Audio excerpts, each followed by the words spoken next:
বীরভূমের সিউড়িতে এক স্কুল শিক্ষকের রহস্যজনক মৃত্যুকে কেন্দ্র করে চাঞ্চল্য ছড়িয়েছে। মৃত শিক্ষকের নাম মোহাম্মদ শেরশা আফগান, বয়স 55 বছর। তার বাড়ি মুর্শিদাবাদ জেলায়। সিউড়িতে মামার বাড়ি থাকলেও তিনি ইন্দিরাপল্লী এলাকায় একা একটি ভাড়া বাড়িতে থাকতেন।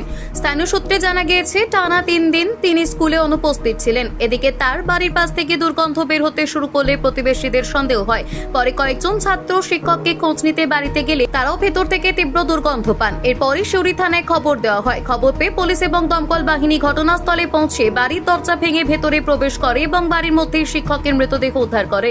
কিভাবে তার মৃত্যু হয়েছে তা এখনো স্পষ্ট নয়। পুলিশ মৃতদেহ উদ্ধার করে ময়নাতদন্তের জন্য পাঠিয়েছে। অস্বাভাবিক মৃত্যুর মামলা রুজু করে ঘটনার তদন্ত শুরু করেছে সিউড়ি থানার পুলিশ। ময়নাতদন্তের রিপোর্টের পরই মৃত্যুর প্রকৃত কারণ জানা যাবে বলে পুলিশের অনুমান। ব্যাপারটা উনি আমাদের মাস জেলের হলো এখানে এসছেন, তো আমাদের সঙ্গে কারোর সঙ্গে সেরকমভাবে কারোর সঙ্গে পরিচয় করেনি না বা হয়নি, যাই হোক।